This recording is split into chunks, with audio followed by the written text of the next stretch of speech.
Greetings, Internet Scholars. This is your Jesse Stiles. Welcome to a very special episode of Twisted Signals. Today we are going to look at some examples of doing audio processing in the frequency domain now that we understand some of the theoretical underpinnings of what's going on in an FFT.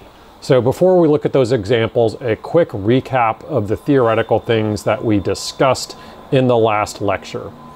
The FFT works by analyzing signals in windows, where the window of time that we're going to analyze is a certain number of samples. And inside of that window, we break up the frequency spectrum into different bins. The FFT is going to describe all of the different sinusoidal components that create a complex signal. And it's going to do this by telling us information about the frequency, the amplitude, and the phase of all those sinusoidal components. So the frequency information we can get just by looking at the frequency bins. We can figure out the fundamental frequency of the FFT, and then every frequency bin is just going to be some multiple of this base frequency that we use in the FFT. And that base frequency is going to be our sample rate divided by the size of the FFT. So if the sample rate is 44,100 and the FFT is 512 samples, those are both very typical. The base frequency of the FFT would be 86.1, and every frequency bin is going to be some multiple of that value. So you can tell what frequency the sinusoidal components shall be based on what frequency bin we're looking at. The rest of the information is in the form of this complex number, which consists of a real number and an imaginary number. So let's remember, a complex number describes a point in two-dimensional space, where x-axis is the real numbers, y-axis are the imaginary numbers. And when we are thinking about the sinusoids in our signal, what this point in space tells us is the amplitude and the phase. So the amplitude is the sort of distance from the center, and the phase is the angle as we move around the unit circle. So if we want to directly understand the amplitude and the phase of these components, we can convert the complex number, which has a real and an imaginary component, into amplitude and angle information by doing this conversion, Cartesian to polar coordinates. So this is a kind of typical way of doing this, is we take the output of the FFT and we run this complex number with the real and imaginary parts into Cartesian to polar converters. So this one does it at audio rate, and the result is the amplitude and the phase information for all these different frequency bins that we get from our FFT. So with that in mind, let's look at some examples of the FFT in action. I'm gonna go into my folder with these sweet example patches. Let's just start with the first one. Here is a patch that can divide up the spectrum of a sound and give us slices of that spectrum. So here is our input sound. It's a recording of a wind instrument. So we have a lot of energy across the frequency spectrum. You can see that here in our spectroscope. And we are using PFFT to process this signal in the frequency domain. So PFFT is an object that makes it easy to do frequency domain processing of an audio signal that sounds really nice, because it solves these kind of complicated issues of overlapping windows in a very simple manner. So PFFT is an object. It works a little bit like polytilde. It encapsulates another patch. So you can double click on it and you can see the patch that's running in PFFT. So we give it this one has 3 arguments. The first argument is the name of the patch that's running inside of it. And then we have the FFT size. So this one is 1024 samples. And then this is an overlap factor for the windows of these FFTs. Okay, so let's look at what's going on inside this PFFT. So FFT in tilde is the input to our PFFT. And I'm just gonna, for the remainder of this lecture and the remainder of this course, I'm gonna refer to this as a PIFT. So when I say PIFT, I'm talking about a PFFT. I don't have time to say PFFT every single time. So FFT in tilde is the input to our PIFT. And we have the complex number. So we have our real signal and our imaginary signal. These 2 pieces of information combined will describe the amplitude and phase information of our sinusoids. And then the third inlet here is the bin index. So this is actually pretty similar to what we got from the FFT object in the previous lectures, but it runs inside PFFT. So this patch is pretty simple. It just has a couple gates here. So a gate is either opened or closed, and when it's opened, the signal comes through. When it's closed, nothing comes through. And they are being controlled by the value that comes from this object.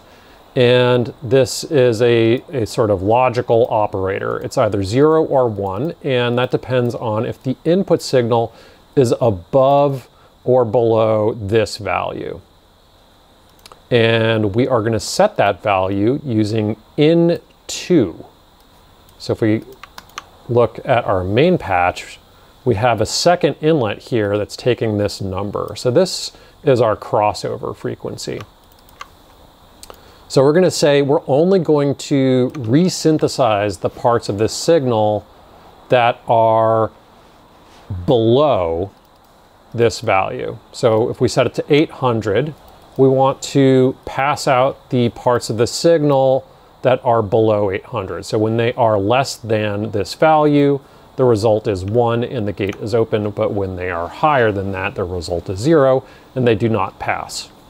Now, the bin numbers are just integers. These are not the actual frequency values. So to convert this into the actual frequency values of our signal, we do this math, where it is the sample rate divided by the FFT size. And that gives us the base frequency of the FFT. Because this one has a size of 1024 samples, the base frequency is 43.06 hertz.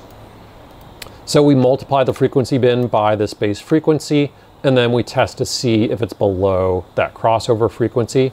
And if it is, it opens the gate and it comes out. So let's listen to it. Do I want to save this? Yeah, why not? Let's save it.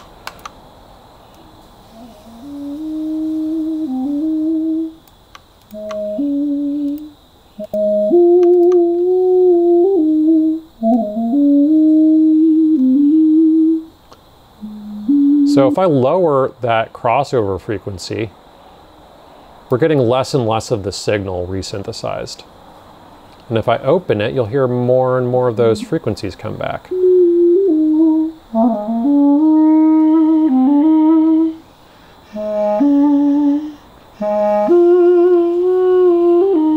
And you can see in the spectrogram down here exactly where we are slicing off the top of this signal in the frequency domain. It's a little bit like a low-pass filter with just like incredible precision, where it just like immediately stops resynthesizing the signal above this. And it has a very different sound than a low-pass filter because of that. So if we went all the way up to 22,000, we would just be passing the signal back out unchanged. But anything below that gives us this kind of low pass effect.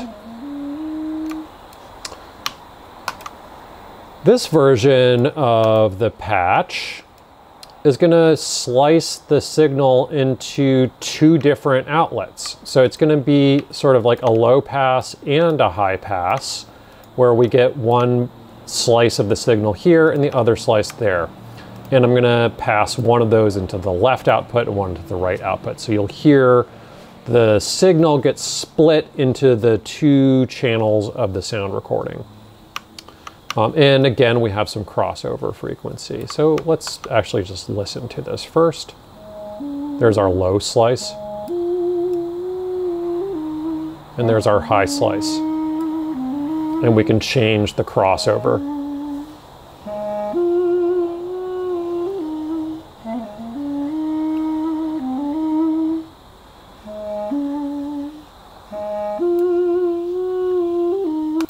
So let's look at how this works. This is very similar to the previous patch. We've got FFT in, we've got in2, which is our crossover frequency. We are multiplying the bin numbers by the base frequency of the FFT to convert these into actual frequency values. And here we are doing another logical test. In this case, we're saying, are you greater than this value that we're setting here? And in this case, we are running the result into a plus operator. So instead of getting 0 or 1, when we add 1 to it, we get 1 or 2. And we use that 1 and 2 to direct the signal into a gate that has two outlets. So if we have a 1, this signal is going to go here. And if we have a 2, it's going to go here. And the same is true with this one. So we've got here or here, depending on if it's 1 or 2. And as you can see, that's FFT out tilde with an argument of 1. And this one is the second outlet. So our FFT, our PIFT patches, can have multiple inlets and multiple outlets if we just add extra FFT in or outs and give them arguments. So depending on the where we are in the spectrum, this signal is either going to come out the left outlet or the right outlet because of the result of this and how we're using it to control this gate with two outlets. And then finally, I've got a version of this patch where we can set a low frequency and a high frequency and just pass out the parts of the signal that are between those two values. So this is, if we wanted to think about it as a filter, I guess this would be kind of like a band pass filter. But again, we've got this incredible precision because we're doing it with an FFT.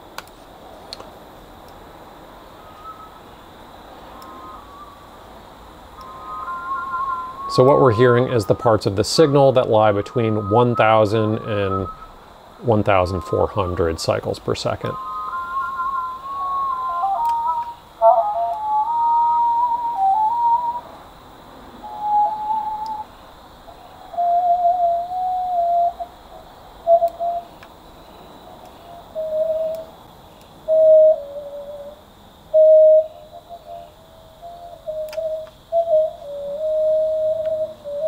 So you can get some kind of weird effects when you slice it into really narrow bands of the spectrum.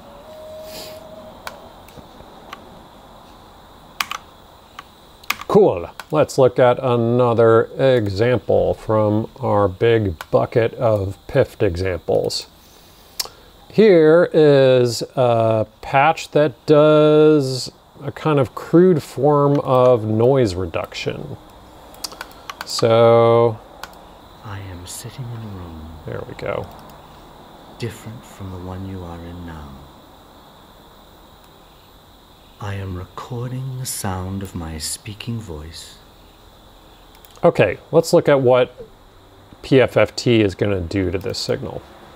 We're running a patch inside of here called n-gate tilde. These first two examples, by the way, are like directly derived from the examples you find in the tutorials if you were to do the audio analysis tutorials for MSP, which, I mean, really you should do. So where are the ones that I was deriving these from? Synthesis, sampling, dynamics, polyphony, analysis. If you look at this tutorial, you're going to see this is like where you get the basic idea of the crossover patch. And I think, yeah, this is where I got the noise gating code from. This is a very useful article if you haven't already read it. So, in this patch, we're going to actually figure out the amplitude information and use that to process the signal. So to get the amplitude information of all the different sinusoidal components of our signal, we need to use car2pol tilde, and that gives us the amplitude and phase information of our frequency bins. And it's all at audio rate. So what we're doing is we are taking our amplitude information and we are doing a logical test here where we say, is this amplitude above some cutoff value? And we're gonna get a 1 or a 0. We'll get a 1 as a result if it is above that value. So if the amplitude is high enough, we get 1, and if it's too low, we just get 0. We're taking those 1s and 0s, and then we are multiplying the signal by that. So when we multiply by 1, the signal passes through unchanged, and when we multiply by 0, we have basically muted the signal. It's as if we had a gate that got closed. So this is another method of sort of like gating an output. It gets zeroed when this is not above the threshold. So we take the results of that, and then if we want to resynthesize it, we need to convert it back into a complex number. So the opposite object from car2pol is pol to car tilde, and that gives us the real and an imaginary signal, and we can give that to FFT out, which expects the real and imaginary, and we can resynthesize it. So into here is going to be the threshold, but unlike the crossover patch that we looked at, the threshold we're measuring here is the amplitude of the sinusoids. So let's see what happens when we play with it.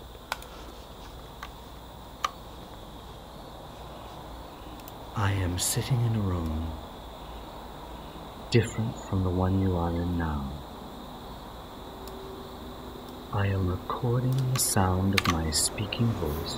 So if any of you have worked as sound engineers, you might have at some point encountered sound files that have a lot of noise in them, like maybe they were recorded in a noisy room or a noisy environment, and you've tried to fix this using noise removal tools. This is basically how they work, is they look at your signal in the frequency domain and they try to remove parts of the signal that are below some cutoff value.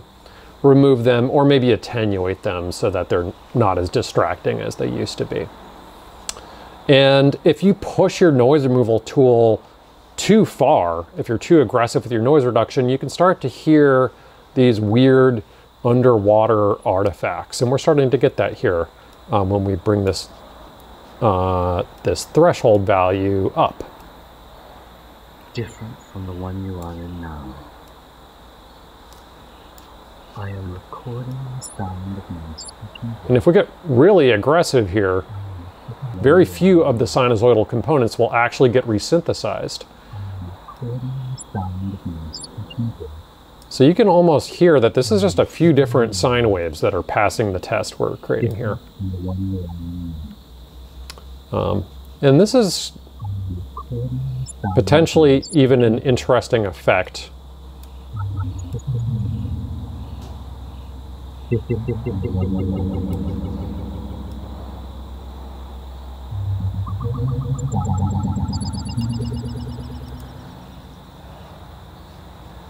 So that's the basic idea of how noise gating works. It can be a handy tool if you just want to remove a little bit of noise, or if you want to be aggressive and experimental, you can get some interesting ghosty sound artifacts that you can use as sort of special effects. Moving on. The classic spectral delay. There are lots of different plugins out there that do this basic effect, but we can make it ourselves using PFFT. So let's turn on audio. I'm going to set my dry wet to 0 and start my sound. So there's the dry sound that we're going to process. A spectral delay, the idea behind this effect is that we're going to take a signal and then we're going to put it into the frequency domain, and then we're going to use delay lines for every different frequency bin. So each of the different frequency bins can have their own unique delay times. So, you know, we've looked at this course how to build delay times and use feedback to create echo effects. This is like creating hundreds of delay lines where each one of them is dedicated to just one of the frequency bins inside this signal. So we can set an array of delay times here and then an array of feedback values. And let's listen to what it does if we turn this dry wet knob up.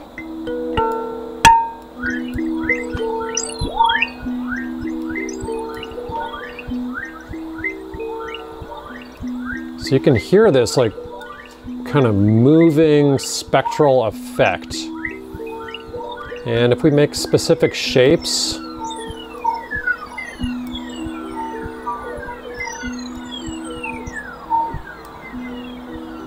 I think you can kind of hear that the low frequencies are delayed quite a bit and the high frequencies are not.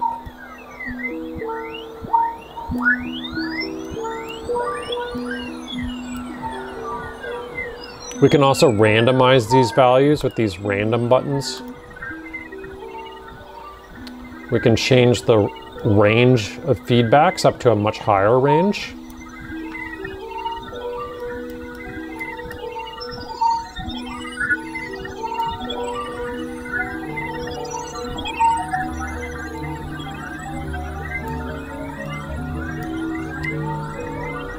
We can also change the range of time that this delay time array is setting.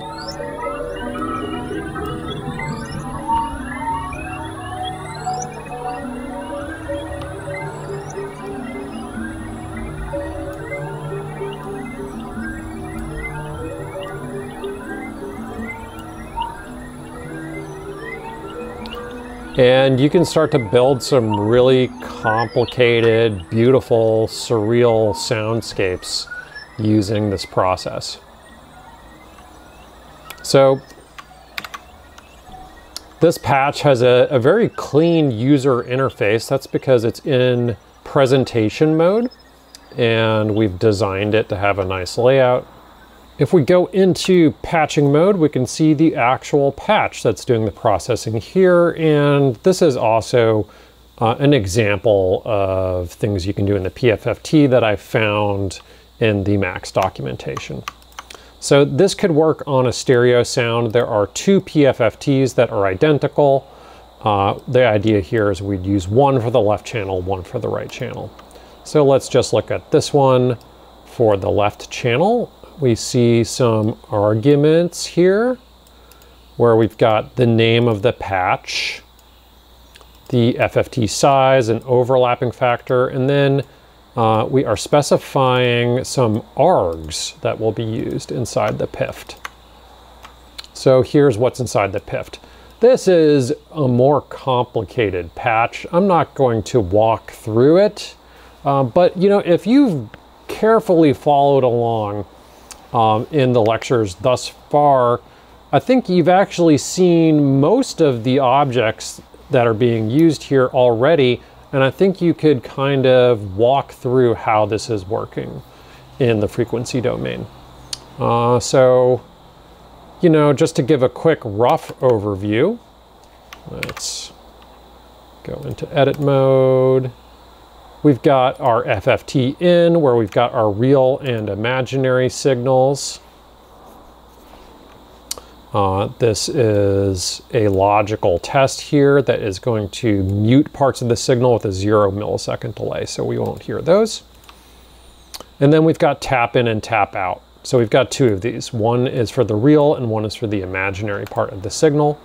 And we are doing some clever stuff that allows us to change the delay time for every single frequency bin. So the frequency bin number is just cycling from 0 up to the size of the FFT. And we are reading out of a couple different buffers every time that happens using index. And we're also writing into those buffers using peak. So here we've got a buffer named delays, and here's a buffer named feedbacks. And these buffers are filled with the shapes that we drew on the top level of that patch. So that's input 2 and input 4 sets those buffers with the values that we draw. So the feedbacks, you can actually see pretty clearly the shape that we drew.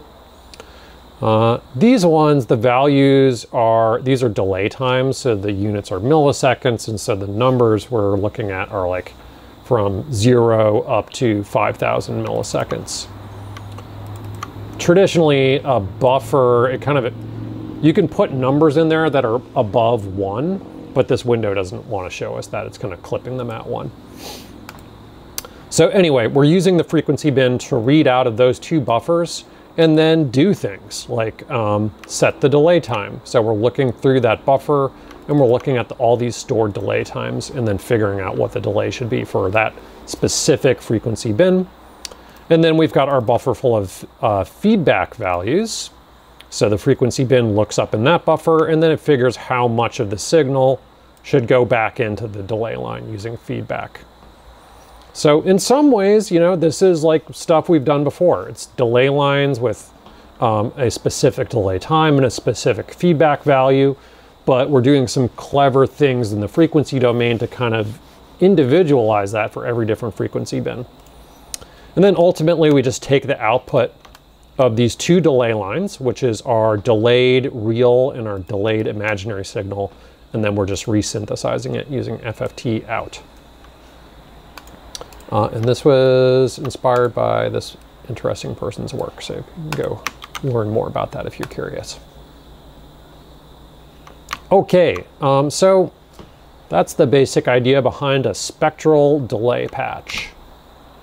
Don't save.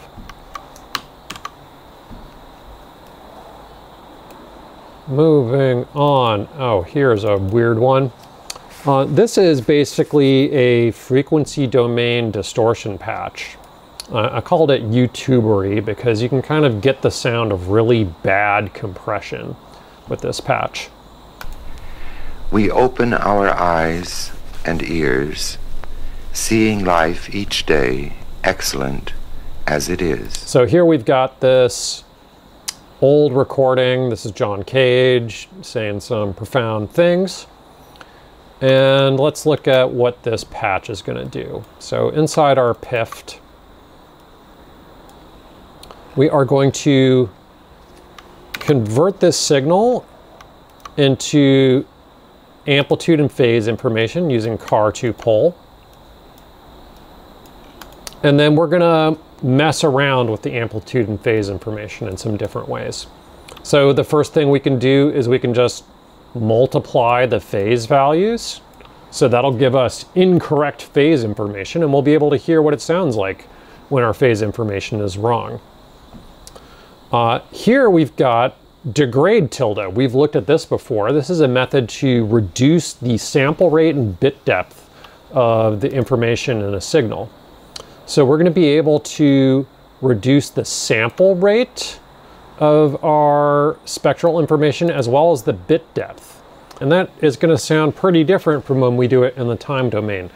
And one last piece of muckery before we resynthesize the sound is we're going to take the amplitude information and use round tilde, which can round it to the nearest integer multiple that we specify. So you can round by 0.5 and it you know, it's kind of giving you the output according to that. Or you can round it by 4 and you'll see it incrementing in chunks of 4. So we can specify an amplitude value that we're going to round at. And then we take our amplitude and phase information, convert it back into a complex number, the real and imaginary part, and we resynthesize it with FFT out. This is set up to run in stereo, so it does all the same things, using a second inlet and a second outlet if you want to do stereo sounds. This sound happens to be mono, but it would work on a stereo sound just fine. So let's listen to it. Ours and the ones of nature, in order to make this intolerable world endurable. We open our eyes and ears, seeing life each day excellent as it is. So we've said that phase information is a little bit hard to differentiate when you change the phase of a signal. But in this case, when we're really mangling the phase data, you can get some crazy distortion effects from doing that. We gather energies, ours and the ones of nature. And that's us reducing the sample rate in order to make of the phase information, this intolerable or the world bit depth. endurable. We open our eyes and ears, seeing life each day excellent as it is. And then we can crush the sample rate This realization of the no longer needs amplitude information. art, though without art it would have been difficult. Yoga, Sasana, etc. to come by. Having this realization, we gather energies, ours and the ones of nature, in order to make this intolerable world endurable. We open our eyes and ears, seeing life each day excellent as it is.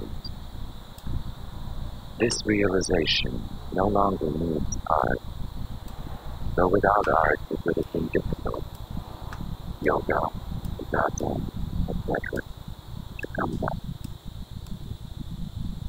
Having this realization, we gather energies. Oh boy! So many different weird sounds can be achieved by mangling the information in the frequency domain and then resynthesizing it back into the time domain. Okay, moving on in our big bucket of spectral demonstrations, we have a phase vocoder. Okay, this is going to allow us to do some time stretching effects. So we know that the FFT operates on windows of time. What the phase vocoder does is it records those windows into a buffer in the frequency domain, and then we can play back those windows and we can play them at different speeds. And that allows us to preserve all of the frequency and phase information, but present it on a different time scale than the original signal. So when we look inside the PIFT that will be used here, you'll see that we're using a 2-channel buffer. We have this buffer named this. And the 2 channels here is going to be the amplitude and phase information of the windows of audio that we put into this. So we're using record tilde to record these 2 channels of information. We are using car to pull to convert this into amplitude and phase. This little system here computes phase deviation between successive frames, and then it wraps the values. And then this is the part of the patch that's going to be able to play back out of that buffer. by requesting the specific windows that we've recorded, and FFT out is going to play it back to us. So let's start by recording a sound into this PIFT. I'm going to set the initial playback rate to 1, and I'll just open a sound file. Let's open that same John Cage recording. We open our eyes and ears, seeing life each day excellent. We open our eyes and now we're just hearing the recording playback. Each day excellent. We open our eyes and ears, seeing life each day excellent. And this number here is the FFT frame that we're playing at any given moment. So we're using a phaser to ramp up through the number of frames that we've recorded. And this rate is going to drive that phaser at whatever speed we want. So if we wanted to slow it down to half speed, we just set our phaser to 1/2. We open our eyes and ears. And we can make it really slow.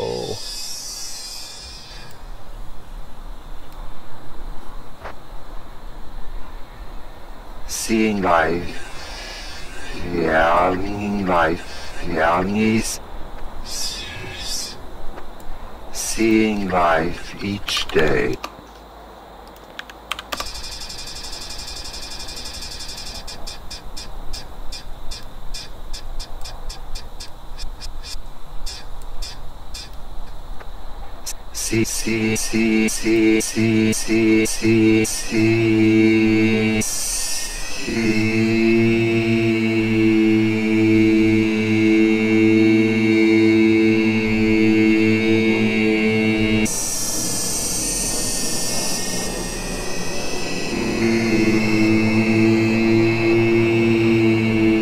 So that's this classic sound of a phase vocoder. And you can really hear the individual frames getting synthesized when it's playing this slowly.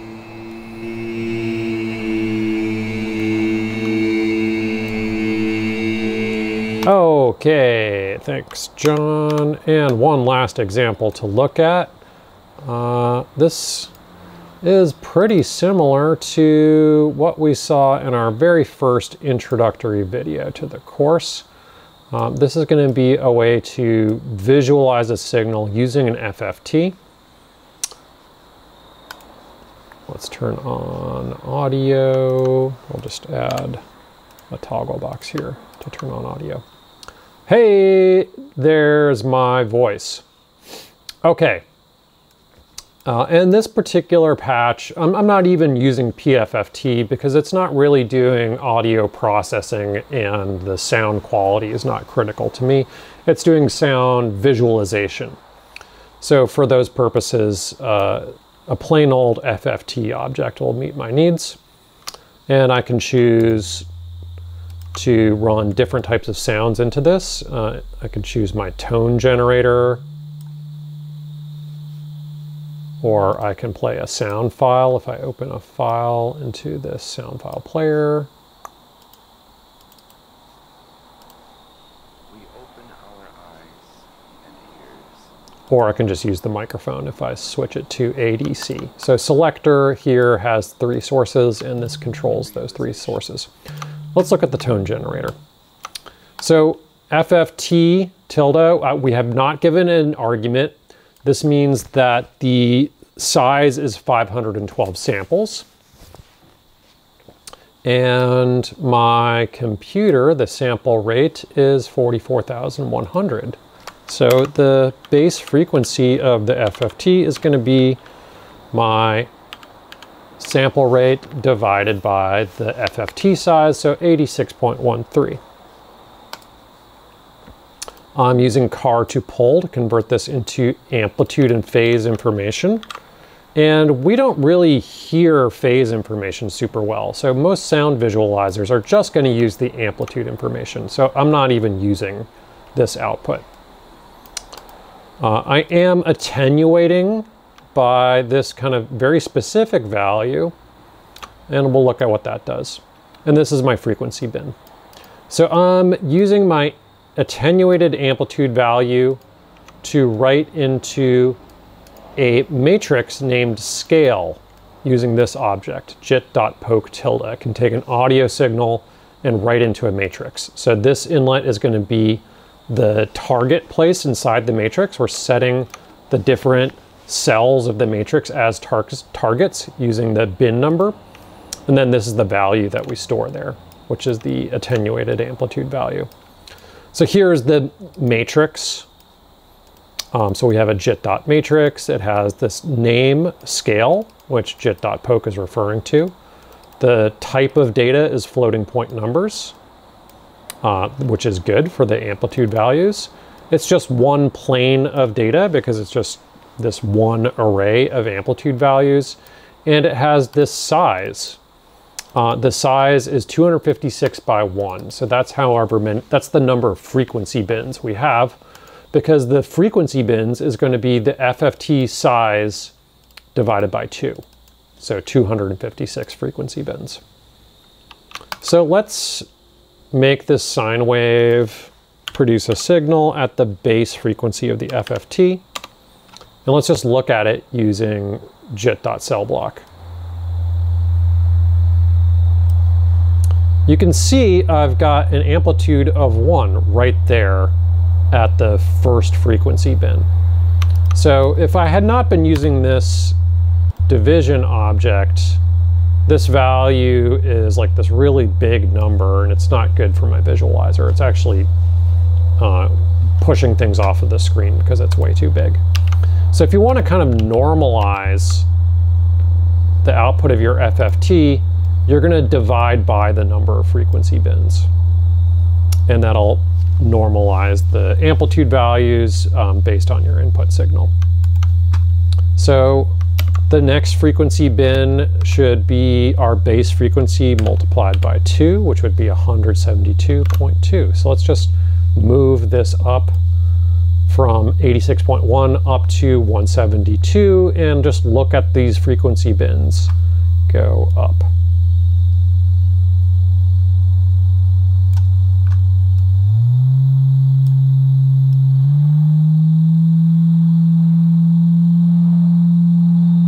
So there I am at my second frequency bin, and you could just go up through the spectrum this way. The next frequency bin would be this number times 3, so 258. So you can see the output of the FFT inside jit.cellblock. It's just showing us this matrix.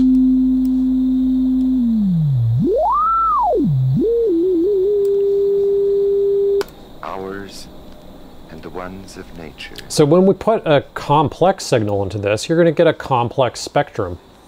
So this is the array that shows us all the amplitude values of the whole spectrum of this sound.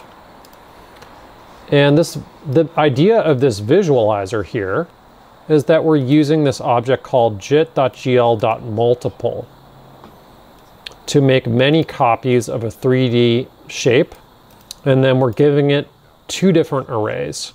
This array is the position of those 3D objects, and then this is the array that actually is driven by the spectrum. And this is the scale of those 3D objects.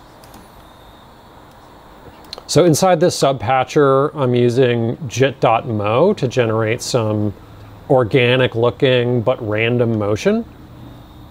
And it creates a big 3D array of position values for all these cubes. But then the cubes, the actual size of these cubes is determined by the sound spectrum. So some of these cubes are associated with low frequencies, some of them are in the middle, and some are high frequencies. And so this is like a really obvious visualization of the audio signal that's going into this FFT. Oh yeah!